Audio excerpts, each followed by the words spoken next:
சிலர் வீட்டில் ஆடுகள், மாடுகள், கோழிகள், சில பறவைகளை வளர்த்தினவர்கள்னால் நமக்கு நல்லா தெரியும். மாடை நம்ம பிடிச்சு அடக்கணும்னா எப்படி கட்டுவோம்? வாலில் பிடிச்சா கட்டி வச்சிருப்போம். மூக்கில் நல்ல ஒரு குத்து ஏற்றி, உங்களுக்கு யாருக்கும் மாடு இல்லை, நான் ஒரு 10 மாடு வாங்கி வளர்த்தியும் பார்த்துக்கிடுங்க. அந்த பக்கத்தில் பேசாமல் இருக்குதுங்களே, கட்டி வச்சிருந்தாதான் பிடிக்கி நிற்கும். கோழிக்கு காலில் கட்டி கம்பு கிட்ட கட்டி வச்சிருந்தா அது அங்கே கடந்து என்னதான் அடிச்சாலும் நிற்கும். நம்ம வளர்த்துற நாய்க்கு கழுத்துல சங்கிலி போடியதுக்கு பதில் காலில் சங்கிலி போட்டிருந்தாலோ நிற்குமா? நிற்காது. சிலது கழுத்துல போட்டதே பொட்டி தெரிச்சிட்டு ஓடுது. கெட்டுகிறதற்கு அந்த ரகசியத்தை அறிந்து கொள்ள வேண்டும். நீங்க பலவான முந்தி கட்டணும், ஆனா கெட்ட வேண்டிய பலவான எப்படி கட்டணும்னு அறிந்து கொண்டு கட்டிட்டீங்கன்னு வைங்களேன், பலவானுடைய உடைமைகள் உங்களிடத்திலிருந்து எதெல்லாம் அவன் சுரண்டினானோ, உங்களிடத்திலிருந்து எதெல்லாம் அவன் எடுத்துக்கொண்டானோ, பாஷா இவ்வளவு சொல்லி தந்துட்டியா, அதையும் கூட சொல்லி தந்துட்டியானா?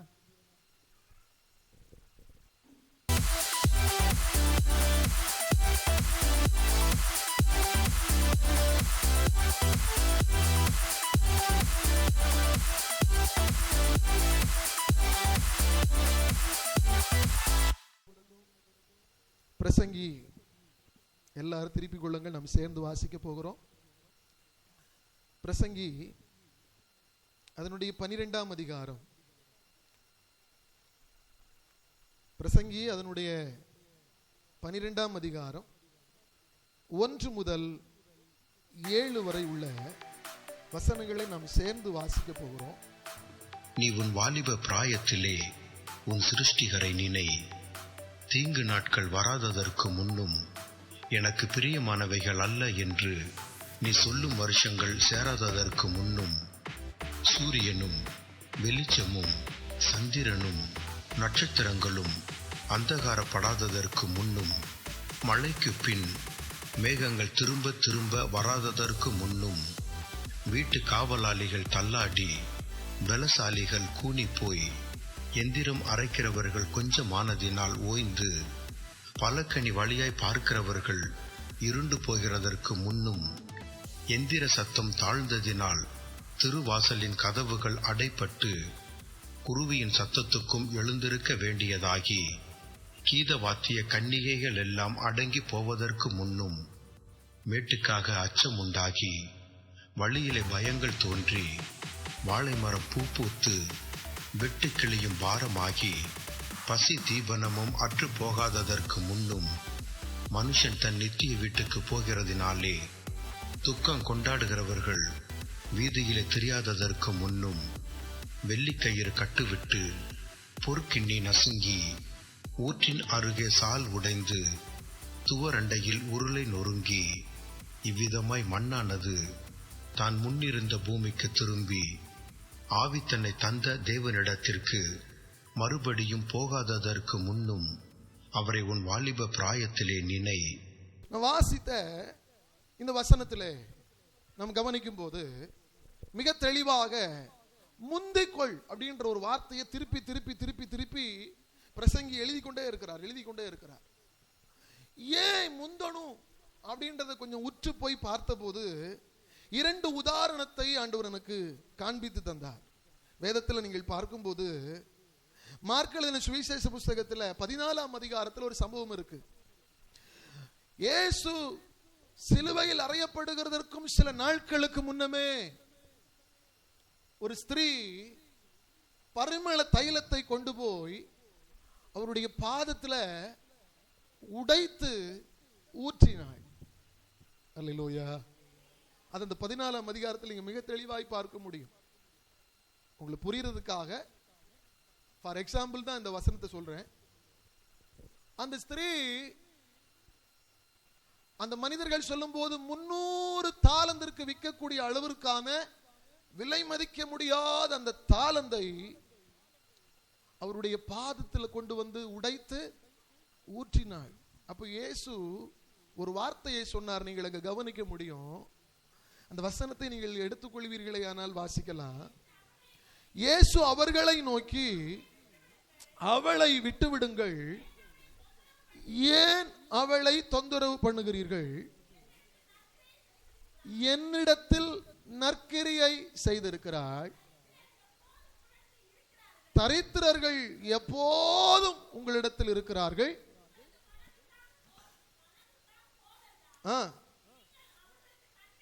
செய்யலாம், நானோ எப்போதும் உங்களிடத்தில் இரேன். அல்லேலூயா. அவருடைய பாடுகளை அவர் சந்திக்கிறதற்கு முன்ன, கர்த்தருடைய பந்தி என்று ஒன்றை சீஷர்கள் கூடி அனுசரிக்கிறதற்கு முன்ன, ஒரு ஸ்திரீ முந்திக் கொண்டாள். பரிமள தைலத்தை கொண்டு போய் அவர் பாதத்தில் உடைத்து ஊற்றினார். யோவான் சுவிசேஷ புஸ்தகம் 20ஆம் அதிகாரத்தில் கல்லறை திறந்திருக்கிறதை கேட்டார்கள். கல்லறை திறந்திருக்கிறது என்கிற செய்தியை கேட்ட உடனே ஒரு கூட்டம் பேர் ஓடி வந்தாங்க. ஆனா எல்லாரும் வாசல்லே நின்னாங்க. ஒரே ஒருவன் மாத்திரம் அந்த கல்லறைக்கு உள்ள போய் அங்க இருக்கிற துணியை கண்டு தேவனை மகிமைப்படுத்தினார். அல்லேலூயா. அத்தனை சீஷர்களும் ஓடுனாங்க, ஆனா முந்தி கொண்டது ஒருத்தன் தான்.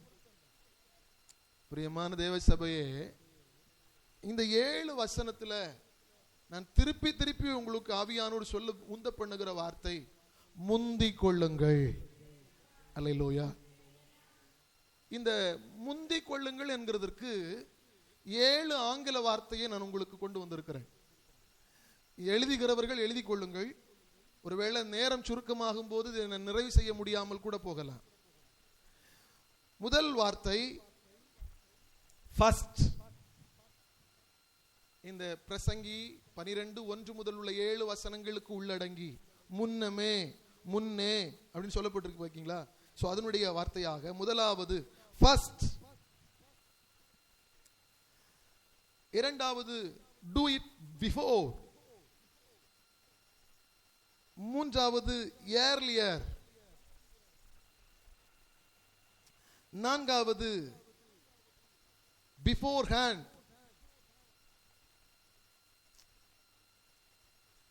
ஐந்தாவது in advance,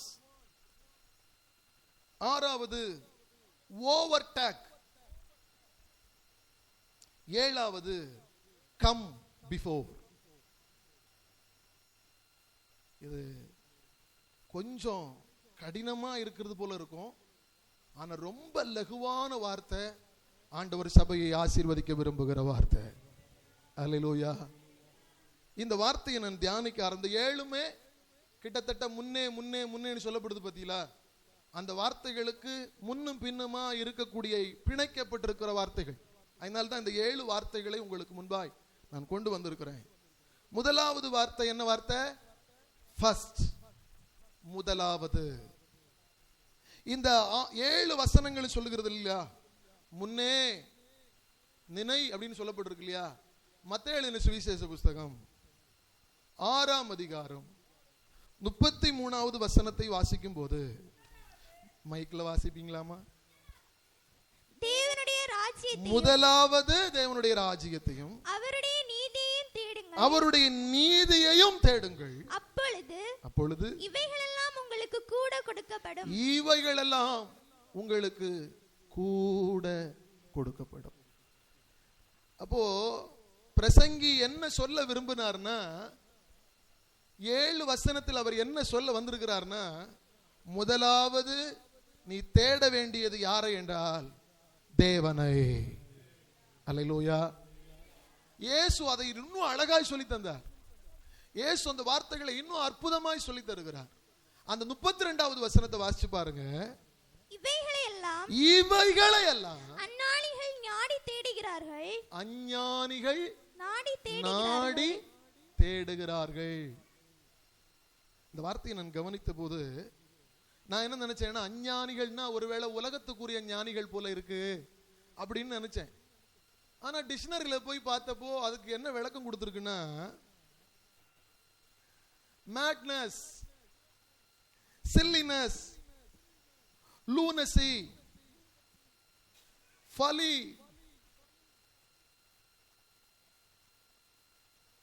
இன்எக்ஸ்பீரியன்ஸ். இதுக்கெல்லாம் என்ன அர்த்தம் தெரியுமா? மேட்னஸ், பித்து பிடித்தவர்கள். முதலாவது தேவனை தேடாத அத்தனை பேரும் யாரா? நான் சொல்லல, அஞ்ஞானிகள் என்பதற்கு இதுதான் டிக்ஷனரி கொடுக்கிற விளக்கம். அல்லேலூயா. நான் சொல்லல, மறுபடியும் சொல்லுவேன். நீங்க வேதத்தில் வேணா நான் சொல்றது தவறா இருந்தால் நீங்க, நமக்கு ரெக்கார்டு இருக்கு, நீங்க எழுதி கொள்ளலாம், திருப்பியும் போய் பார்க்கலாம். வசனம் மிக தெளிவாய் சொல்லி தருகிறது, அஞ்ஞானிகள் இவ்விதமாகவே ஓடுகிறார்கள் அப்படின்னு சொல்லிட்டு இயேசு மறுபடி அந்த வசனத்தினுடைய கீழ்ப்பகுதியில் சொல்லுகிறார், இவைகள் எல்லாம் உங்களுக்கு வேண்டியவைகள் என்று, உங்களுக்கு தேவையானது வேண்டும் என்று உள்ளது என்கிறதை உங்கள் பரமபிதா அறிந்திருக்கிறார். அல்லேலூயா. பித்து பிடித்தவர்களாக ஓடிக்கொண்டிருக்கிறார்களே, இவர்கள் எல்லாம் ஓடுகிறது உங்களுக்கு தேவைன்றத ஏற்கனவே பரமபிதா அறிந்திருக்கிறதுனால தான் சொல்லுகிறார், முதலாவது தேவனுடைய ராஜ்யத்தை தேடுங்கள். அல்லேலூயா. மேட்னஸ்னா பித்து பிடித்தவன் அர்த்தமா. சில்லினஸ்னா மடத்தனமானவன் அல்லது அற்பமானவன். லூனசினா சொல்லக்கூடாதுன்னு நினைக்கிறேன், ஆனா தமிழாக்க சொல்லணும் இல்லையா, பைத்தியக்காரன். ஃபாலி அப்படின்னா முட்டாள்தனம். இன்எக்ஸ்பீரியன்ஸ்னா, எக்ஸ்பீரியன்ஸ்னா தெரியும், அனுபவம் உள்ளவர்கள். இன்எக்ஸ்பீரியன்ஸ்னா அனுபவம் இல்லாதவர்கள். தேவனை தேடுகிற ஒரு பிள்ளை, நிச்சயமாய் நான் சொல்லுவேன், இந்த 6 வார்த்தைக்குள்ளுக்குள் நீங்கள் உட்படவே மாட்டீர்கள். அதேலா சுனாமி உள்ள வைத்து. அல்லேலூயா. தேவன் மிக தெளிவாய் சொல்லி தருகிறார், உங்களுக்கு என்ன தேவைன்றத இந்த உலகத்தின் அஞ்ஞானிகள் தேடி ஓடுகிறார்களே, அவர்கள் தேடி ஓடுகிறதற்கு முன்பே தேவனுக்கு பரமபிதாவுக்கு தெரியும். அதனால தான் அவர் சொல்லுகிறார், நீங்கள் முதலாவது தேவனுடைய ராஜ்யத்தை தேடுங்கள். அல்லேலூயா. இப்ப நமக்கு தெரியும், நான் இப்பவும் சொல்லுவேன், இந்த 2024 ஒவ்வொருவருடைய வீட்டுக்கும் என்ன தேவைன்றத என்னுடைய தேவனுக்கு நல்லா தெரியும். அவர் தெரிஞ்சிட்டு சொல்றாரு, அஞ்ஞானிகள் ஓடுகிறது போல நீ ஓடாத, பரமபிதாவுக்கு தெளிவா தெரியும். அதனாலதான் சொல்லுறேன், நீ முதலாவது தேவனுடைய ராஜ்யத்தை தேடு. அல்லேலூயா. அப்ப நாம் முதலாவது பிரசங்கில வாசிச்ச அந்த முன்னே இருக்குல்ல, அந்த முதலாவது நம் தேவனை தேடுகிறவர்களாய் மாறிக்கொண்டே இருக்கணும். அல்லேலூயா. ஏன் இன்னைக்கு ஒரு வசனத்தை வாசிச்ச உடனே மனசு சொல்லுது இன்னைக்கு இதுக்குள்ளதான் பிரசங்க நிக்கணும்? ஏன் தெரியுமா சொல்லுது? அந்த வசனத்திற்கு இருக்கிற அடுத்த ஆழம் என்ன என்பதை மனம் தேடவில்லை. அல்லேலூயா. புரிந்து கொள்ளணும். ஆண்டவர் தன்னுடைய ஜனத்திற்கு தேவையான அளவு அனுதினமும் மன்னாவை கொடுக்க விரும்புகிறவர். அதனாலதான் நமக்கு சலிப்பு உண்டாகிறதுக்கு முன்னே தேவையான வசனத்தை சுருக்கமாய் கொடுத்து நிறுத்தி விடுகிறார். அல்லேலூயா. இந்த வசனம் மிக தெளிவாய் சொல்லி தருது, உலகத்துல உனக்கு வியாதிக்கு, உன்னுடைய பிரச்சனைக்கு, உன்னுடைய கடனுக்கு, உன் பிள்ளை படிப்புக்கு, குடும்பத்தினுடைய செலவுக்கு, வீட்டை நடத்த வேண்டிய காரியங்களுக்கு எல்லாவற்றையும் யார் தேடி ஓடுகிறார்களா? வசனம் தானுங்க சொல்லுது, அஞ்ஞானிகள். அஞ்ஞானிகள். அப்ப தேடி ஓடாம அவரை முதலாவது தேடுகிறவர்கள் எல்லாம் யாரு? ஞானிகள். கர்த்தருக்கு பயப்படுதல். அல்லேலூயா. இப்ப முதல்ல நாம் செய்ய வேண்டியது கர்த்தரை தேடிக்கொண்டே இருக்கணும். அல்லேலூயா. ரோட்ல சிலையை நடந்து போறவ பார்த்திருக்கீங்களா? இதுல ஒரு 500 ரூபாய் விழுந்து கிடக்காதா? இதுல ஒரு தங்க நகை, ஒரு சின்ன ஒரு கம்மல் பொட்டு விழுந்து கிடக்காதா? ஒரு கொலுசுல உள்ள கண்ணி விழுந்து கிடக்காதா? வசனம் அவர்களுக்கு சொல்லுது, அஞ்ஞானிகள், நீ தேவ சமூகத்தில் உட்கார்ந்து ஆண்டவரே ஜீவனை தரமாட்டீரா, கிருபைகளை தரமாட்டீரா, ஆசீர்வாதத்தை தரமாட்டீரா, ஆண்டவரே நன்மைகளை தரமாட்டீரா, பலனை தரமாட்டீரா, சுகத்தை தரமாட்டீரா, உம்முடைய சமூகத்தில் விழுந்து கிடக்கிறனே என்று சொல்லி தேடும் போது அவர்களுக்கு தேவன் ஞானிகள் என்று சொல்லுகிறார். அல்லேலூயா. முதலாவது தேவனுடைய ராஜ்யத்தை தேடுங்கள். இரண்டாவது, நான் உங்களோடு ஒரு வார்த்தை சொன்னேன். என்ன வார்த்தை? Do it before. மத்தேயு எழுதின சுவிசேஷ புஸ்தகம் 13ஆம் அதிகாரத்தினுடைய 30வது வசனம். அறுப்பு காலத்தில் நான் அறுக்கிறவர்களை நோக்கி முதலாவது களைகளை பிடுங்கி. எதை பிடுங்கணுமா? களைகளை பிடுங்கி அவைகளை சுட்டரிக்கிறதற்கு. அவைகளை மறுபடியும் ஒரு விஷயம் கூட.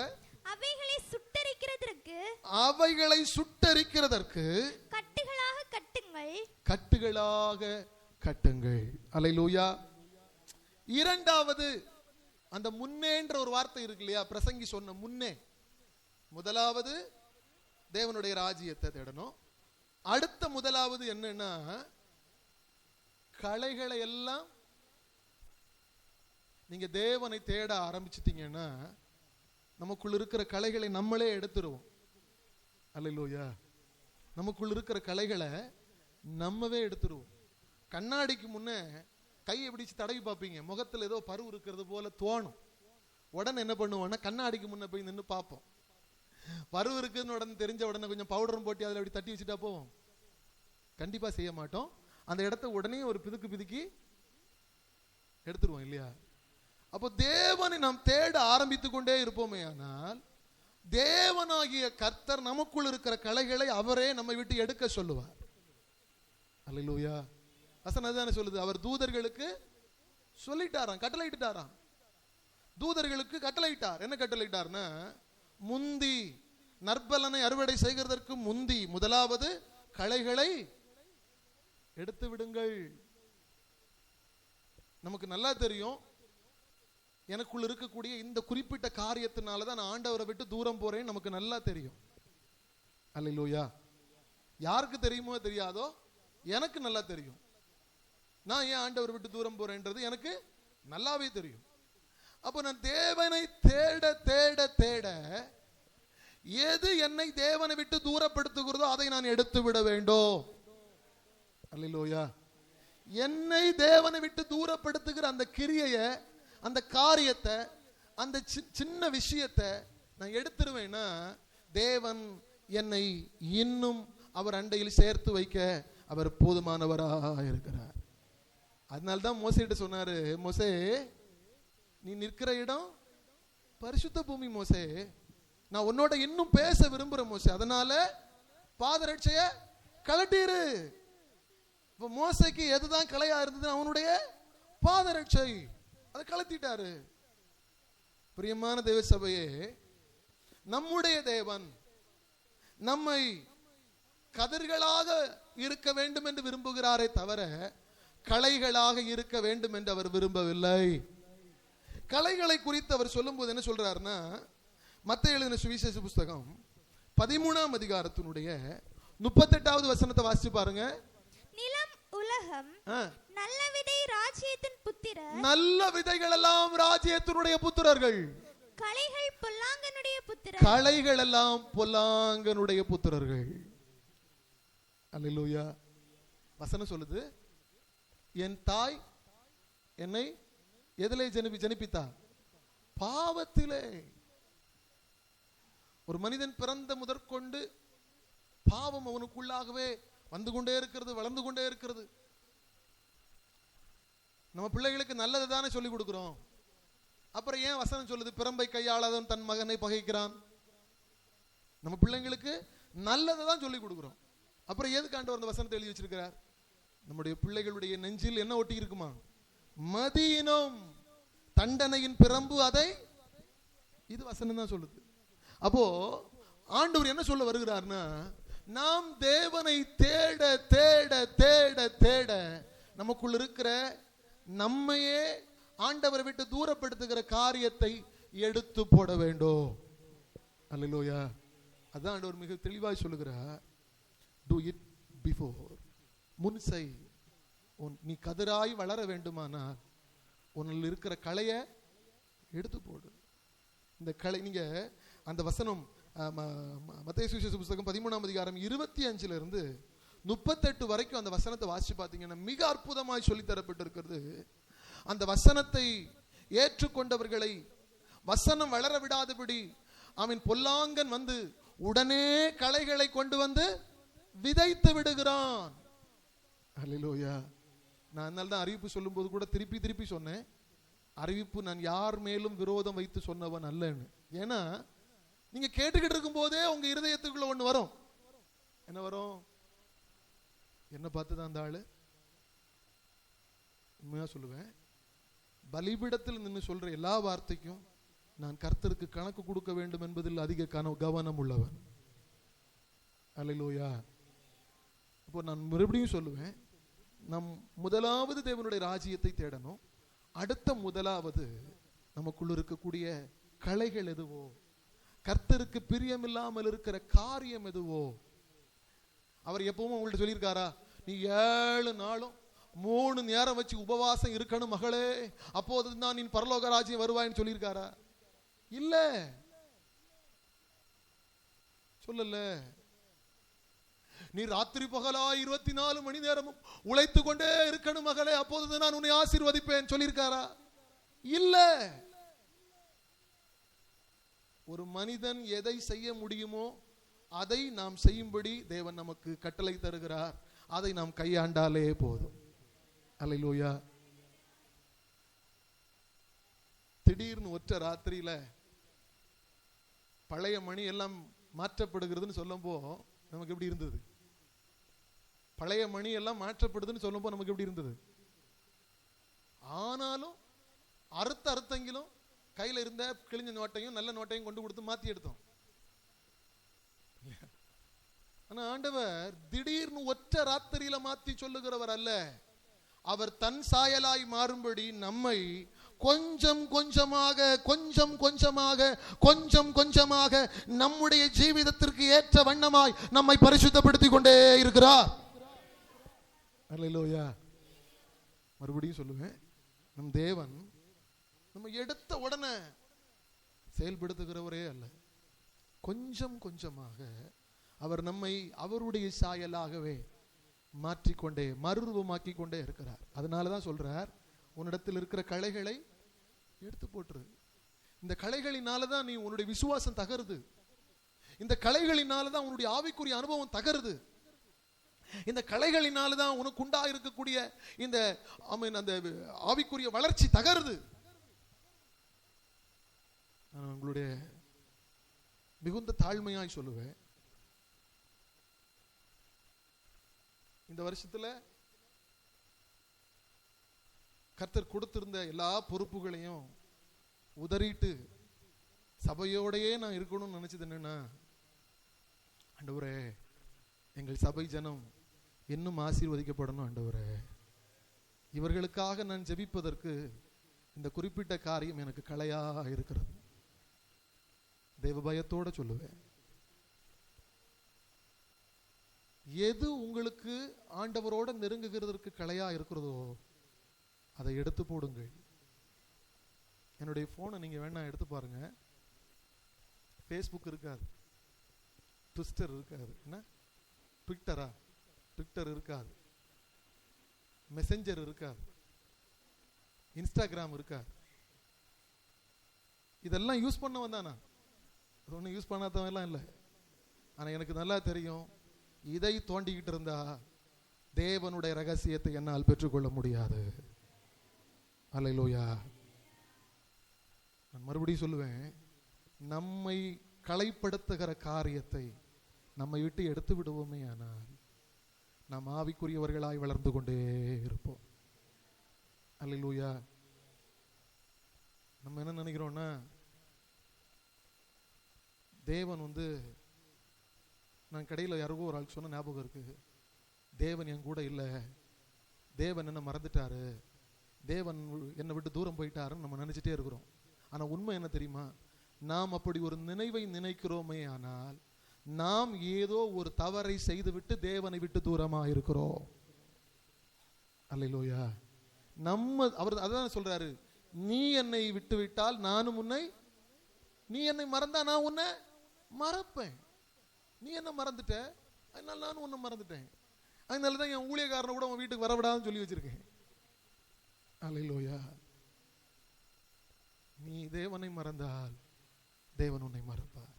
அதனால தான் சொல்றார், உன்னிடத்தில் இருக்கிற களையை எடுத்து போடு.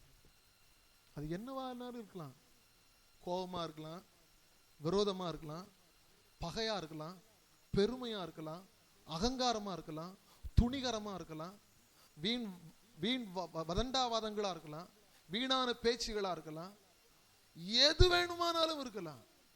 இதை எடுத்துட்டோம்னா கர்த்தர் நம்மை கோதுமை மணிகளாய் வளர்ந்தேற பண்ணுவார். அல்லேலூயா. மூன்றாவது உங்களோடு சொன்ன ஒரு வார்த்தை ஆங்கிலத்தில் ஏர்லியர், முன்னமே. எபிரேயருக்கு எழுதின நிருபம் 11ஆம் அதிகாரத்தினுடைய 5வது வசனத்தை வாசிச்சு பாருங்க. எபிரேயருக்கு எழுதின நிருபம் 11ஆம் அதிகாரத்தினுடைய 5வது வசனம். விசுவாசத்தினாலே ஏனோக்கு மரணத்தை காணாதபடிக்கு எடுத்துக்கொள்ளப்பட்டான். பாருங்க, அவருக்கு மரணம் வந்தது வரல, ரெண்டாவது. ஆனா அவர் இந்த உலகத்தில் வாழும் போதே, அல்லேலூயா, அவன் இந்த உலகத்தை விட்டு கடந்து போகிறதற்கு முன்னமே, அதுதான் எபிரேயர்கள் நிருபம் அதே 11ஆம் அதிகாரத்தினுடைய 2ஆம் வசனம் நினைக்கிறேன், வாசிச்சு பாருங்க. அதனாலே முன்னோர்கள் நற்சாட்சி பெற்றார்கள். மூன்றாவது, ஏர்லியராய் முன்கூட்டியே நாம் சாட்சி பெற வேண்டும். இங்க இருக்கிற யாரையும் நான் முன்ன பின்ன பார்த்ததே இல்லை, இப்போ இல்லை, சில வருஷங்களுக்கு முன்ன. ஆனா தலைமை போதகரையா கூப்பிட்டு, நீ இந்த சபையில போய் சார்ஜ் எடுத்து நடத்துன்னு ஏன் சொன்னார்னா, அவருடைய இருதயத்துல ஏதோ ஒரு இடத்துல ஏதோ ஒரு காரியத்துக்காக நற்சாட்சி பெற்றிருக்கிறேன். அல்லேலூயா. முன்னமே அந்த சாட்சி பெற்றதுனால எனக்கு இந்த ஒரு பாக்கியத்தை கர்த்தர் தந்தார். அல்லேலூயா. நான் மறுபடியும் சபையோட சொல்லுவேன், தேவனாகிய கர்த்தர் நாம் அவரிடத்தில் சாட்சி பெறுகிறவர்களாய் மாறிக்கொண்டே இருப்போமே ஆனால் கர்த்தர் நம்மை கீழ் நோக்கி அல்ல மேல் நோக்கி நடத்துகிறதற்கு போதுமானவராக இருக்கிறார். அல்லேலூயா. அத மூன்றாவது சொல்லப்பட்டிருக்கிற ஏர்லியர் முன்னமே சாட்சி பெறுகிறவர்களாய் மாறணும். முதல்ல தேவனுடைய ராஜ்யத்தை தேடணும், முதல்ல களைய பிடுங்கிடணும், முதல்ல சாட்சி பெறுகிறவர்களாய் மாறிடணும். ஒருவேளை உங்க முகத்துக்கு முன்னாடி பார்க்கிறவர்கள் வேணும்னா, அப்போ நீங்க எப்படிப்பட்ட ஆளு தெரியுமா அப்படின்னு முகத்துக்கு முன்னாடி நின்று சாட்சி சொல்லலாம். பின்னாடி நின்று என்ன சாட்சி சொல்லியாவேன்னு கேட்கணும். சும்மா இல்லை, அவனுக்கு கிடைச்சது. ஹல்லேலூயா. இயேசுவானவர் ஞானத்திலும் வளர்த்தியிலும் தேவ கிருபையிலும் மனுஷ தயவிலும். சில உலக மனிதர்களுடைய மரணங்களை நீங்கள் கவனித்திருப்பீர்கள். அவங்கள முன்ன பின்ன பார்க்காதவங்க கூட வண்டி பிடிச்சு ஏறி போறாங்க. என்னன்னு கேட்டா, அவர்களை குறித்த சாட்சி அவர்கள் இருதயங்களை கவர்ந்திருக்கிறது. அல்லேலூயா. நம்ம இந்த சபையில விசுவாசியா இருக்கிறோம்ல, சாட்சி பெற்றவர்களா இருக்கிறோம் என்கிற வார்த்தையை கேட்டா உண்மையாகவே பரமபிதா மிகுந்த சந்தோஷப்படுவார். அல்லேலூயா. சாட்சி பெற்றவர்களாய் மாறணும். இந்த வசனம் என்ன ரொம்ப ஆழத்தில் கொண்டு போனது. இயேசு லூக்கா எழுதின சுவிசேஷ புஸ்தகம் 4ஆம் அதிகாரத்தினுடைய 22வது வசனத்தை நீங்க வாசிச்சு பாப்பீங்க. எல்லாரும் அவருக்கு நற்சாட்சி கொடுத்து அவருடைய வாயிலிருந்து புறப்பட்ட கிருபை உள்ள வார்த்தைகளை குறித்து ஆச்சரியப்பட்டு இவன் யோசேப்பின் குமாரன் அல்லவா என்றார்கள். ஹல்லேலூயா. இயேசுவை குறித்து சாட்சி கொடுக்க ஆரம்பித்தார்கள். எதை கேட்டு? அவர் பேசின வார்த்தைகளை கேட்டு. ஏன்னா அவர்களுக்கு நல்லா தெரியும், இவன் தச்சனுடைய குமாரன், படிப்பறிவு இல்லாதவர், ஆனால் இவ்வளவு தேவ வார்த்தைகளை பேசுகிறாரேன்னு அந்த வார்த்தையை கவனித்து சாட்சி கொடுத்தார்களா. அல்லேலூயா. உண்மையா அவங்க முன்னாடி சொல்றதுக்கு நான் ஒன்னும் இந்த வார்த்தைகளை எடுத்து பேசுகிற அளவுக்கு வசனத்தில் தேறினவனும் அல்ல, உலக கல்வியில் தேறினவனும் அல்ல. கர்த்தர் என்னை அவருடைய கிருபையினால் பேச வைக்கிறார். நான் உங்களோடு சொல்லுவேன், நாம் ஒவ்வொருவரும் சாட்சி பெற்றவர்களாய் மாறி இருக்க வேண்டும். அல்லேலூயா. பாருங்க, தீத்துவை குறித்து அப்போஸ்தலர் நடபடிகள் 16ஆம் அதிகாரத்துல, தீத்துவை குறித்து அப்போஸ்தலர் நடபடிகள் 16ஆம் அதிகாரம் 1-2 வசனங்களை வாசிச்சு பாருங்க. அதன் பின்பு அவன் தொற்பைக்கும் லிஸ்திராவுக்கும் போனான். அங்கே தீமோத்தேயு என்னப்பட்ட ஒரு சீஷன் இருந்தான். சரி, அங்க தீமோத்தேயு என்னப்பட்ட ஒரு சீஷன் இருந்தான். அவன் தாய் விசுவாசமுள்ள யூத ஸ்திரீ. அவன் தகப்பன் கிரேக்கன். கிரேக்கன்னா நீங்க அந்த அடைமொழியை புரிஞ்சுக்கணும். கிரேக்கன். அவன் லிஸ்திராவிலும் இக்கோனியாவிலும் உள்ள சகோதரராலே நற்சாட்சி பெற்றவனாய் இருந்தான். அங்க சாட்சி தாயாருக்கு கொடுக்கப்பட்டிருக்கு. அவர்கள் யாரா? யூத ஸ்திரீ. ஆனா தகப்பன், நம்ம பாஷையில சொல்லணும்னா கிராக்கு, நம்ம பாஷையில சொல்லணும்னா அதான் அது, கிரேக்கன். அவனுடைய குணாதிசயங்கள் என்னன்னு உள்ள போய் பாத்தீங்கன்னா ரொம்ப மோசமா இருக்கும். ஆனால் கிடைத்த பிள்ளையோ சாட்சி பெற்றவனா இருந்தான். அல்லேலூயா. தாய் எத்தனை முறை சொல்லி கொடுத்திருப்பாங்க இல்லையா? ஏன்னா அவர் யூத ஸ்திரீ. தகப்பனோ அசட்டை பண்ணி கொண்டே வாழுகிறான். அவன் ஒரு கிரேக்கன். ஆனால் பிள்ளையோ ஒரு பவுல், அப்போஸ்தலனாய் அல்லாதவனாய் இருந்தும் அப்போஸ்தலர்களாலே அப்போஸ்தலன் என்று பெயர் பெற்ற ஒரு அப்போஸ்தலர் சொல்லுகிறார், தீமோத்தேயு சாட்சி பெற்றவன். அல்லேலூயா. ஒரு அப்போஸ்தலருடைய வாயிலிருந்து இந்த வார்த்தை நம்ம வாங்கணும்னா ரொம்ப பாக்கியம் பண்ணணும். பாருங்க, நம்ம பிள்ளைய நம்மளே என் பிள்ளை நல்ல பிள்ளைன்னு சொல்றதுக்கும், நான் மறுபடியும் சொல்றேன், நம்ம பிள்ளைய நம்மளே என் பிள்ளை ரொம்ப நல்ல பிள்ளைன்னு சொல்றதுக்கும், இந்த ஊர்ல இருந்து யாரோ ஒருவர் முன்ன பின்ன தெரியாதவர் நம்ம பிள்ளையை கொண்டு வந்து உங்க பிள்ளை ரொம்ப நல்ல பிள்ளைன்னு சொல்றதுக்கும் வித்தியாசம் உண்டு. அல்லேலூயா. அது பொது இடத்துல ஏதோ ஒரு நல்ல சாட்சியை செய்திருக்கிறது, அதனால் அந்த பிள்ளை நல்ல பிள்ளை என்கிற பெயரை பெறுகிறது. அல்லேலூயா. அப்ப மூன்றாவது, நாம் சாட்சி பெறுகிறவர்களாய் காணப்படணும். நம்ம மறுபடியும் சொல்லுவோம், நம்ம தேவனை தேட ஆரம்பிச்சுட்டா, களைய பிடுங்க ஆரம்பிச்சுட்டா, ஆட்டோமேட்டிக்காவே ஒரு நற்சாட்சி நம்மை குறித்து தேசத்தில் வர ஆரம்பித்து விடும். உங்களுக்கு ஒரு நல்ல சந்தோஷமான செய்தி சொல்ல வாஞ்சிக்கிறேன். கழிந்த வாரத்தில் நம்முடைய சபையில வந்து பணிவிடை செய்து போகிற தடிக்கார கோணத்தினுடைய சகோதர பிள்ளைகள், என்னுடைய தம்பிமார்கள், கழிந்த வாரத்தில் ஞானஸ்தானம் எடுத்தார்கள். அல்லேலூயா. கிட்டத்தட்ட ஒரு 8 பிள்ளைங்க ஞானஸ்தானம் எடுத்தாங்க. எனக்கு அங்கே போகிறதுக்கு வாய்ப்புகள் அமையல. ஆனால் நான் மிகுந்த சந்தோஷத்தோடு சொல்லுவேன், அவர்கள் ஞானஸ்தானம் எடுக்கிற அளவிற்கு தங்களை தேவனுக்குள்ளாய் ஒப்பு கொடுத்தார்கள். வாலிபு பையன்மார் எடுத்தாங்க. என் தம்பிமாரை குறித்து எனக்கு தெரியும். என் கூட எப்பவும் வரவங்க, என் தம்பிமாரை நான் எங்கேயும் விட்டு கொடுத்ததில்ல. அவங்க வண்டியில் வரும்போது என்ன செய்வாங்கன்னு எனக்கு தெரியும்.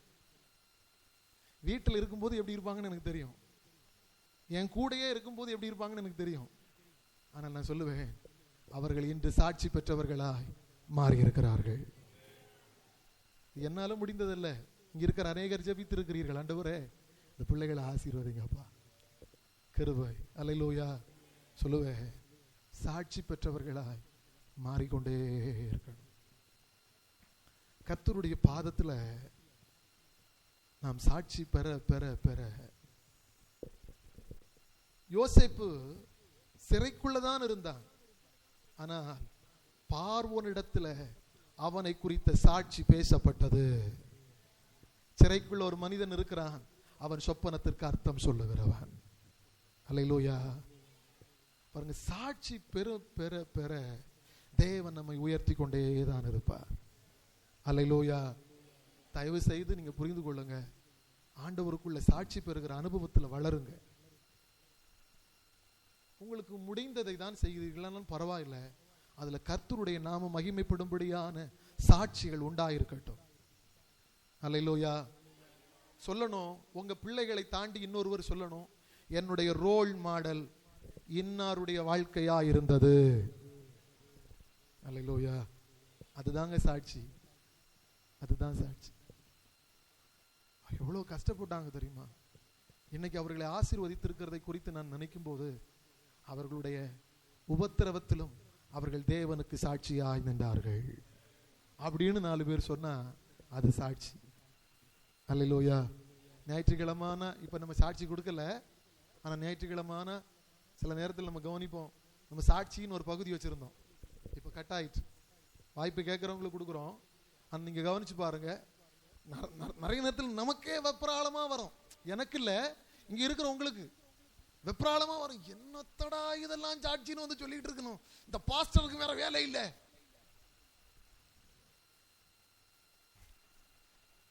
நானா கட் பண்ணது இல்ல, நீங்களா சொல்லி கட் பண்ணதான். அதனால உரிமையா சொல்லுவேன். அதல்ல, இதை காட்டிலும் ஒரு சாட்சி தேசம் பேச வேண்டும். அல்லேலூயா. என்னுடைய சபையில், என்னுடைய தாய் சபையில் நடந்த ஒரு சம்பவம்.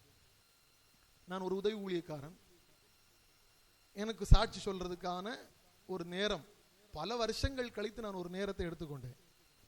என் பாஸ் சொன்னாரு, டே சும்மா வளாங்குளான்லாம் பேசக்கூடாது, எதை சொல்லணுமோ அதை சொல்லிட்டு முடிச்சிடணும். நான் எழும்புனேன், எனக்கு என்ன சொல்லனே தெரியல. ஏன்னா எல்லாரும் சாட்சி சொல்லும்போது 20 நிமிஷம் பேசி கேள்விப்பட்டிருக்கேன், அரை மணிக்கூர் பேசி எல்லாம் அப்படி கேள்விப்பட்டனால எனக்கு பொது சபையில் எழுப்பி என்ன சொல்லணும்னே தெரியல. ஒரு வரியை ஆண்டவர் தந்தார். தாழ்மையில் இருந்தேன் தயவாய் நினைத்தீர், தேவானே உம்மை துதிப்பேன். தாழ்மையில் இருந்தேன் தயவாய் நினைத்தீர், தேவானே உம்மை துதிப்பேன். இயேசு தேவானே உம்மை துதிப்பேன். எத்தனை நன்மைகள் எனக்கு செய்தி, எப்படி நன்றி நான் எப்படி நன்றி சொல்வேன். ஐயா, எத்தனை நன்மைகள் எனக்கு செய்தி, கிருபை நான் எப்படி நன்றி சொல்வேன். நன்றி ராஜா, நன்றி ராஜா, நன்றி ராஜா, நன்றி ராஜா, நன்றி ராஜா, நன்றி ராஜா, நன்றி ராஜா, நன்றி ராஜா. கர்த்தர் எனக்கு ஒரு ஆசீர்வாதத்தை இந்த நாளில் தர இருக்கிறார். சபையார் குடும்பத்தினார் எல்லாரும் வந்து அதில் கலந்து கொள்ளுங்கள் என்று சொல்லி என்னுடைய எளிய சாட்சியை முடித்துக் கொள்ளுகிறேன். அவ்வளவுதான். நம்புவீங்களா? கர்த்தரிடத்துல நான் போகிறதற்கு முன்ன கண்டிப்பா நமக்கு இன்னைக்கோ நாளைக்கோ அவருடைய வருகை எப்பமோ தெரியாது. அதுக்கு முன்ன ஒரு சின்ன சாட்சி எடுத்துடணும். என் வீட்டில் எங்கும் உண்மை உள்ளவன். அல்லேலூயா. நம்மால் இயன்றது.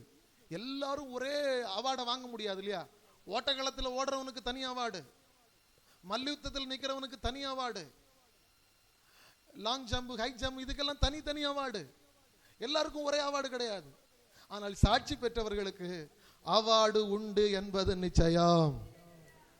அல்லேலூயா. கண்டிப்பா அவார்டு எல்லாருக்கும் வேணும். எல்லாரும் ஒரே ட்ராக்ல ஓடி சாட்சி எடுக்க முடியாது. ஆனால் நீங்க ஓடுகிற பாதை, அது என்ன பாதையானாலும் இருக்கட்டும், தயவு செய்து அவரை சந்திக்க முன்னே இந்த உலகத்திலே சாட்சியை பெற்றுக்கொள்ளுங்கள். அல்லேலூயா. நான்காவது என்ன வார்த்தை சொல்லணும் உங்களோட? எழுதலையா? ஆமா, பிஃபோர் ஹேண்ட் அப்படின்னு சொல்லியிருந்தேன். அதுல ஒரு சின்ன திருத்தம் அது உண்டு. சோ நான்காவது இன் அட்வான்ஸ், முன்கூட்டியே. முன்கூட்டியே. யோசுவா எழுதின யோசுவாவினுடைய புஸ்தகம் 8ஆம் அதிகாரத்தினுடைய 2வது வசனமும் 14வது வசனமும் வாசிச்சு பாருங்க. நீ எரிகோவுக்கும் அதன் ராஜாவுக்கும் செய்தது போல ஆயிக்கும் அதன் ராஜாவுக்கும் செய்ய கடவாய். அதில் கொள்ளையிட்ட பொருட்களையும் மிருக ஜீவன்களையும் உங்களுக்கு கொள்ளையாக எடுத்துக் கொள்ளலாம். பட்டணத்துக்கு பின்னாலே பதிவிடையை வை என்றார். 14வது வசனம். ஆவியின் ராஜா அதை கண்டபோது அவனும் பட்டணத்தின் மனுஷராகி அவனுடைய சகல ஜனங்களும் தீவிரித்து அதிகாலமே குறித்த வேளையில் இஸ்ரவேலருக்கு எதிரே யுத்தம் பண்ண சமமான வெளிக்கு நேராக புறப்பட்டார்கள். பட்டணத்துக்கு பின்னாலே தனக்கு பதிவிடை வைத்திருக்கிறதை அவன் அறியாதிருந்தான். பட்டணத்திற்கு பின்னாலே தன்னை எதிர்க்கிற ஒரு சக்தி இருக்கிறதை அவன் அறியாதிருந்தான். அல்லேலூயா. சத்துருக்கு ஒருபோதும் தெரியக்கூடாது. அவன் நம்மளை ஒரு வழியா மேற்கொள்ள வருகிறான் என்றால் அவனை தாக்குகிறதற்கு இன்னொரு வழி இருக்கிறது என்கிறதை நாம் முன்கூட்டியே ஆயத்தப்படுத்தி வைக்க வேண்டும். அல்லேலூயா. ராஜாவுக்கும் பட்டணத்தினுடைய ராஜாவுக்கும் யோசுவாவினுடைய வீரர்களுக்கும் யுத்தம் நடக்க இருக்கிறது. அதுதான் அந்த சம்பவம், அதுதான் அந்த வசனம் குறிப்பிட்டிருக்கிறது. இப்போ ஏர்லியரா, முன்கூட்டியே, அதுதான் அந்த முன்னே பிரசங்கியில வாசிச்ச அந்த முன்கூட்டியே யுத்தத்தில் தன்னுடைய குறிப்பிட்ட வீரர்களை பதிவிடையாக வைத்திருந்தார். எதுக்குன்னா அந்த யுத்தத்தில் இஸ்ரவேல் ஜனம் ஜெயம் எடுக்க வேண்டும். அல்லேலூயா. குடும்ப ஜீவியம் ஜெயம் எடுக்கணும்னா நம்முடைய குடும்பத்தில் நாம் எடுக்கிற பிரயாசங்களில் எல்லாம் ஜெயம் உண்டாகணும்னா ஒரு முன்கூட்டியே ஒரு சூழ்நிலையை நம்ம உருவாக்கி வைக்கணும். அல்லேலூயா. நீங்க இப்ப கவனிச்சு பாருங்க. பகல்ல நம்ம நிதானமா நின்று இங்க பிரசங்கம் பண்றோம், இங்க இருந்து கேட்கிறோம். ஆனா ராத்திரி நேரங்கள்ல ஒரு கூட்ட ஜனம் எல்லையில கண்ணை மூடாம கண்ணுல விளக்கெண்ணை ஊத்தி உட்கார்ந்து தேசத்தை பாதுகாத்து கொண்டிருக்கிறார்கள். அவங்க கொஞ்சம் கண்ணு தப்புனா, நேத்தைக்கு அவங்க கண்ணு தப்பி இருந்தா இன்னைக்கு இந்த தேசம் இன்னொருத்தனுக்கு அடிமை. அல்லேலூயா. நேத்தைக்கு ராத்திரி முன்கூட்டியே ஒரு பணிவிடை நடந்ததுனால இன்னைக்கு தேவனுக்குள்ளாய் கம்பீரத்தோட களி கூறுகிற ஒரு பாக்கியத்தை நாம் பெற்றிருக்கிறோம். அல்லேலூயா. அப்போ முன்கூட்டியே எசேக்கியா வியாதிப்பட்டு படுத்த போது ஆண்டவரே என்னை நினைத்தருளும் என்று ஏன் அழுதாருன்னா முன்கூட்டியே ஏதோ ஒன்று செஞ்சிருக்கிறார். நெகேமியா பாடுகள் வரும்போது ஆண்டவரே என்னை நெகேமியா நீங்க படிச்சு பாருங்க, 3 இடத்துல மிக தெளிவாய் நெகேமியாவுடைய புஸ்தகத்தில் எழுதப்பட்டிருக்கிறது. நெகேமியா முன்கூட்டியே என்னை நினைத்தருளும் ஏன் எழுதினார்னா அவர் ஏற்கனவே தேவனுடைய சமூகத்துல முன்கூட்டியே இந்த பிரச்சனைகளில் தப்பி வைக்கிறதற்கு வழிகளை வகுத்து வைத்திருக்கிறார். அல்லேலூயா. நம்ம பிரச்சனை வந்த பிறகுதான் அவர் பாதத்தில் விழுந்து கிடந்து கதறியும். போராட்டம் வந்த பிறகுதான் நம்ம இன்னும் செங்கடலை போலதான் நிக்கிறோம். முன்ன தத்தளிப்பு, இங்க ஆராதனை. ஆண்டவர் என்ன சொல்றாருன்னா, நீ தத்தளிப்பை தாண்டி இல்ல ஆராதிக்க வேண்டியது, எரிகோ கோட்டை உடைய முன்னவே நீ ஆராதிச்சு பழகணும். அல்லேலூயா. நம்ம எல்லாம் தத்தளிப்பு தாண்டின பிறகு ஆராதிக்கலான்னு ஒவ்வொரு முறையும் ஒரு தத்தளிப்பு வரும், ஒரு பிரச்சனை வரும், அதை எப்படி எங்கிலும் போராடி ஜெயிச்சிருவோம், அதுக்கப்புறம் தான் ஆராதனை. ஆனா என் தேவன் இஸ்ரவேல் ஜனத்தை படிப்படியாய் முன்னேற பண்ணினார். ஆவிக்குரிய அனுபவத்திலும் படிப்படியாய் முன்னேற பண்ணினார். வனாந்தரத்தில் ஓட்டத்தை துவங்கும் போது தத்தளிப்பை தாண்டின உடனே ஆராதிக்க பண்ணினார். ஆனா அதுக்கப்புறம் பாருங்க, வனாந்தரத்துல ஒவ்வொரு முறையும் எப்பெல்லாம் அவங்க ஆராதிச்சாங்கன்னா ஆண்டவர் அவர்களை ஒவ்வொரு வழியாய் ஆவிக்குரிய அனுபவத்தில் நடத்தி கொண்டே இருந்தார். கடைசியில எரிகோ கோட்டைக்கு முன்ன வந்து நிற்கும் போது என்ன சொன்னார்னா, மகனே, இந்த எரிகோ கோட்டையை நான் இன்று இடிப்பேன், நாளைக்கு நீ உன்னுடைய ஆசாரியர்கள் எல்லாம் கூட்டிக் கொண்டு, சபை மப்புக்களை எல்லாம் கூட்டிக் கொண்டு இடிந்து கிடக்கிற அலங்கத்தை சுத்தி சுத்தி ஆராதினா சொன்னாரு. அது இடிகிறதற்கு முன்னே நீ ஆராதி. அது இடிந்ததுக்கு பிறகு உனக்கு ஆராதிக்கிறதற்கல்ல, உனக்கு முன்னேறுகிறதற்கான தருணத்தை நான் தருகிறேன். அல்லேலூயா. அப்ப முன்கூட்டியே நம்ம சில விஷயத்தை செஞ்சிடணும். பலனில் முந்தி பிரயாசப்படுகிறவர்கள் பலனில் முந்தி. வசனத்தை மறந்துட்டீங்களா? அதை தானே நம்ம வாசிச்சோம். நம்ம தீமோத்தேயுல 2ஆம் அதிகாரம் 6ஆம் வசனத்துல, பயிரிடுகிறவன் முந்தி, பிரயாசத்தில் பயிரிடுகிறவன் முந்தி பங்கில் பலன் அடைகிறான். அல்லேலூயா. அப்ப நம்ம முந்தி பங்கடையணும்னா முன்னக்கூட்டியே ஏதாவது செய்திடணும். அதனால்தான் இயேசு கூட சொன்னார், அழிந்து போகிற உலக பொருட்களினால் ஆத்துமாக்களை சம்பாதித்துக் கொள்ளுங்கள். அல்லேலூயா. இப்போ அடுத்த காரியம், அடுத்த வசனத்துக்குள்ள, அடுத்த பகுதிக்குள்ள போயிடலாம். பிஃபோர் ஹேண்ட், முன்னரே. மத்தேயு எழுதின சுவிசேஷ புஸ்தகம் 12ஆம் அதிகாரத்தினுடைய 29வது வசனம். மத்தேயு எழுதின சுவிசேஷ புஸ்தகம், பலவானை முந்தி கட்டினால் ஒழிய பலவானுடைய வீட்டுக்குள் ஒருவன் புகுந்து அவன் உடைமைகளை எப்படி கொள்ளையிடக்கூடும்? அவனுடைய உடைமைகளை எப்படி கொள்ளையிடக்கூடும்? முதலாவது தேவனுடைய ராஜ்யத்தை தேடுங்கள். முதலாவது களைகளை பிடுங்கி விடுங்கள். முதலாவது சாட்சி பெற்று விடுங்கள். முதலாவது முன்கூட்டியான ஆயத்தத்தை செய்து விடுங்கள். முதலாவது பலவானை முந்தி கட்டிவிடுங்கள். அல்லேலூயா. இதுதான் அந்த பிரசங்கி 7 வசனத்துல சொல்லி தரக்கூடிய முன்னே. அந்த வசனத்தை நம்ம முன்னே முன்னேன்னு வாசிட்டு போயிடுறோம். எதற்கு முன்னே, எந்த காரியத்திற்கு முன்னே, எந்த விஷயத்திற்கு முன்னே, எதை ஆண்டவர் சொல்ல வருகிறார்னு நிதானித்து அறிந்து கொள்ளுகிறதற்கு தான் நான் இந்த நேரத்தை எடுத்துக்கொள்ளுகிறேன். ஆவியானவர் எனக்கு கற்றுத்தந்ததை நான் சபைக்கு போதித்து கொண்டே இருக்கிறேன். தயவு செய்து புரிந்து கொள்ளுங்கள். பலவானை முந்தி கட்டுங்கள். அல்லேலூயா. நீங்க வசனத்தை வாசி பார்த்தீங்கன்னா ரொம்ப ஆச்சரியமா இருக்கும். திருப்பிக் கொள்ளுங்கள். நியாயாதிபதிகள் 15ஆம் அதிகாரம், நியாயாதிபதிகள் 15ஆம் அதிகாரம் 13வது வசனம்.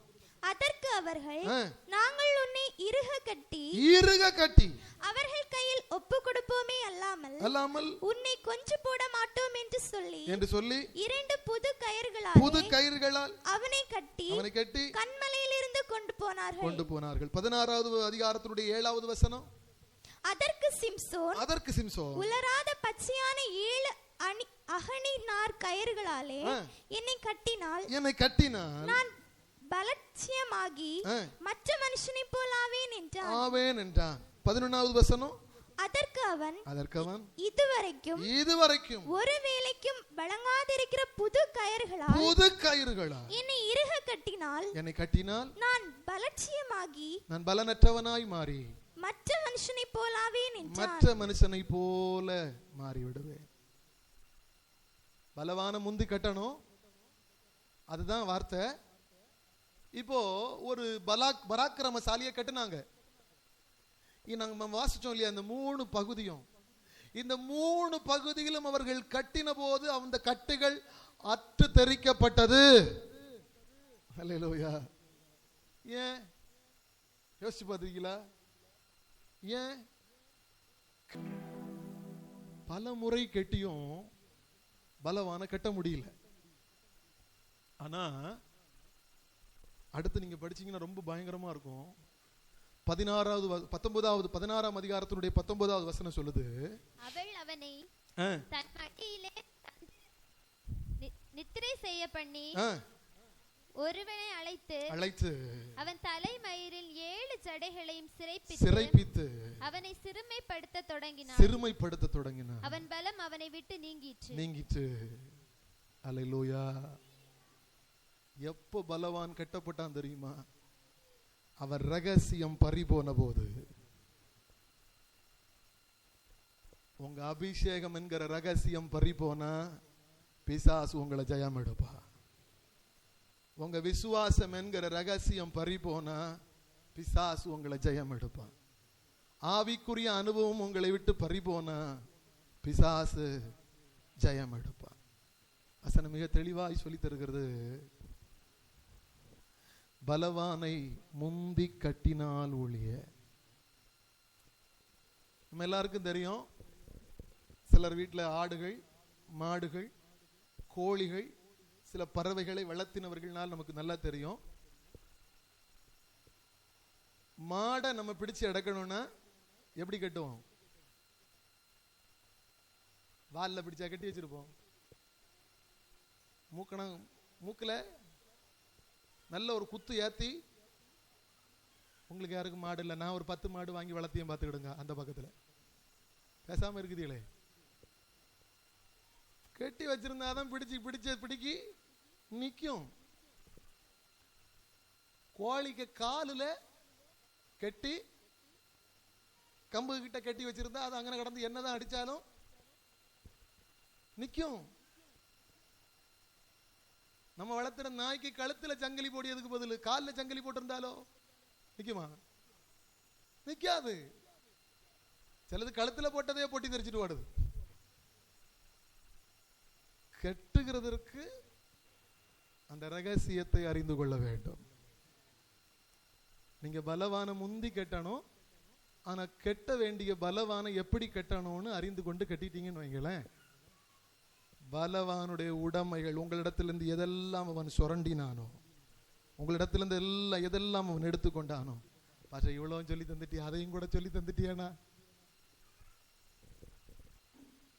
நல்ல சரிங்க, அதை கூட ஆண்டவர்கிட்ட கேட்டு பெற்றுக்கொள்ளலைன்னா எப்படி? ஒவ்வொருவருக்கும் ஆண்டவர் கற்றுக் கொடுக்க போதுமானவர். ஹல்லேலூயா. பலவான முந்தி கட்டணும். எப்படி கட்டணும்? நான் மறுபடியும் சொல்லுறேன், நம்ம வளர்த்துற மிருகத்தை எப்படி கட்டணும் நம்ம அறிஞ்சு வச்சிருக்கிறோம். நம்ம எதுக்குற பிசாசை எப்படி கட்டணும்னு நம்ம இன்னும் அறியலை. அதனாலதான் அவன் ஜெயம் எடுத்துக்கொண்டே இருக்கிறான், நம்ம தோற்றுக்கொண்டே இருக்கிறோம். அல்லேலூயா. பாத்தீங்களா, நான் சொன்னதுல நீங்க அப்படியே மயங்கிட்டீங்களான்னு தெரியல, இல்ல உள்ள போயிட்டீங்களான்னு தெரியல, சுனாமியில அப்படி அமைதி ஆயிட்டு எனக்கு புரியவே இல்லை. பலவானை அவனுடைய கிரியைகளை அறிந்து கொண்டு கட்டுவீர்களே ஆனால் அவன் உங்களுக்கு முன்பாய் தோற்று போவான். அல்லேலூயா. முதலாவது பலவானை முந்தி கட்டணும். பிரியமானவர்களே, சிம்சோனுடைய ரகசியத்தை அறிந்து கொண்டு கட்டினார்கள். சிம்சோன் பெலிஸ்தியர்களுக்கு முன்பு தோற்றான். அல்லேலூயா. பெலிஸ்தியர்கள் எந்த அளவு அவன் பின்னாடி எவ்வளவுத்துக்கு அவன் பின்னாடி அந்த பாயிண்ட் அண்ட் பாயிண்டா அவன் வீக்னஸ் என்னன்னு கண்டுபிடிச்சி அந்த வீக்னஸை கொண்டே அவனை டிஸ்டர்ப் பண்ணி அவன் அப்புறம் நான் இருக்கிறதை காட்டிலும் செத்து போகிறது நலம்னு தெரிஞ்ச உடனே அவன் ரகசியத்தை விட்டு கொடுத்துட்டான். அல்லேலூயா. சில நக்சலைட்டுகளை நீங்க கவனிப்பீங்களா தெரியல, சில நக்சலைட்டுகளை பிடிச்ச உடனே நக்சலைட்டுகள் தங்களை தாங்களே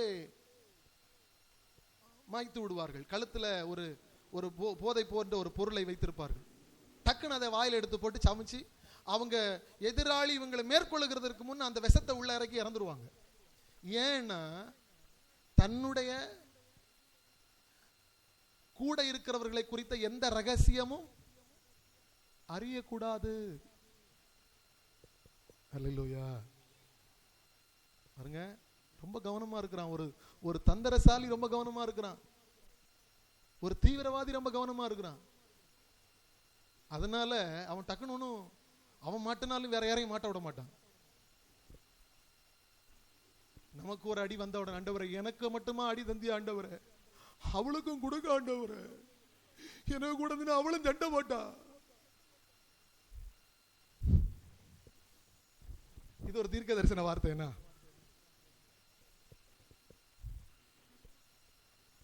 பிரியமானவர்களே, நீங்க ஒண்ணு புரிந்து கொள்ளணும். பலவானை கட்டுகிறதற்கு வசனத்தை அறிந்து கொண்டோம். அவனை கட்ட வேண்டுமானால் அவனுடைய ரகசியங்களை முதலாவது அறிந்து கொள்ள வேண்டும், நுணுக்கங்களை அறிந்து கொள்ள வேண்டும். ஒரு மாட்டை கட்ட தெரிஞ்சிருக்கும், வீட்டில் இருக்கக்கூடிய மற்ற மிருகங்களை கட்ட தெரிந்திருக்கு நமக்கு. ஆனால் பிசாசை நாம் இன்னும் கட்டுகிற அளவிற்கு அவனுடைய ரகசியத்தை நாம் அறிந்து கொள்ளவில்லை. கர்த்தருடைய சமூகத்தில் ஜெபிக்க போகிறோம். நேரங்கள் போய் வாயிற்று. ஒரு வசை கூட அந்த பிரசங்கியினுடைய 12ஆம் அதிகாரம், பிரசங்கியினுடைய 12ஆம் அதிகாரம் அதனுடைய கடைசி 2 வசனங்களை மாத்திரம் வாசிக்கலாமா? வெள்ளை கயிறு கட்டுவிட்டு பொற்கிண்ணி நசுங்கி ஊற்றினருகே சால் உடைந்து துறவண்டையில் உருளை நொறுங்கி இவ்விதமாய் மண்ணானது தன் முன்னிருந்த பூமிக்கு திரும்பி ஆவி தன்னை தந்த தேவனிடத்திற்கு மறுபடியும் போகிறதற்கு முன்னும் அவரை உன் வாலிப பிராயத்திலே நினை. அல்லேலூயா.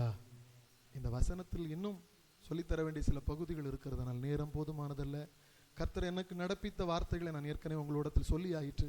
உங்களுக்கு நேரங்கள் இருக்குமாயின் நீங்கள் எழுதியிருக்கிற மீதி வார்த்தைகளுக்கு கர்த்தர் சமூகத்திலே காத்திருந்து அந்த ரகசியத்தை அறிந்து கொள்ள அன்போடு கேட்டுக்கொள்கிறேன். ஜெபிக்கலாமா? கண்களை மூடி. பலவானை கட்டுகினால் ஒழிய அவனுடைய உடைமைகளை சொந்தமாக்கி கொள்ள முடியாது. முந்தி கட்டினால் ஒழிய. முதலாவது தேவனுடைய ராஜ்யத்தை தேடுங்கள். முதலாவது களைகளை எடுத்து விடுங்கள். முதலாவது சாட்சி பெற்று விடுங்கள். முன்னே இதெல்லாம் வருகிறதற்கு முன்னே, இந்த உலகத்தினுடைய நிறை வருகிறதற்கு முன்னே நாம் செய்ய வேண்டியது என்னது என்பதுதான் தேவன் நம்மோடு சொல்லி தந்து கொண்டிருந்த வார்த்தை. என்னுடைய சொந்த வார்த்தைகள் அல்ல, இதனுடைய சொந்த நினைவுகளும் அல்ல. என் தேவன் என்னை நடத்தினார். அவருடைய மன்னாவை நான் உங்கள் முன்பாய் கொண்டு வந்து வைத்திருக்கிறேன்.